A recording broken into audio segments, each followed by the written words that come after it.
प्राण्यांचे घर,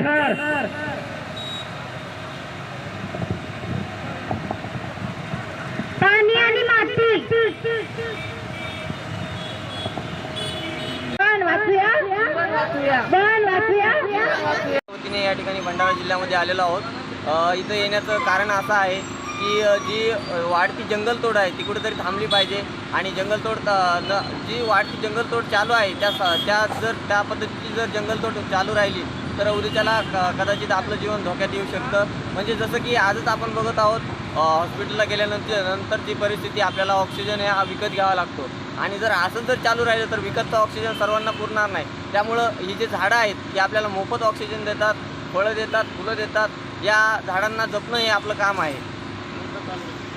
हो, आम्ही महाराष्ट्रभर आमच्या वेगवेगळ्या टीम आहेत, त्या महाराष्ट्रभर एक कार्यक्रम राबवत आहेत.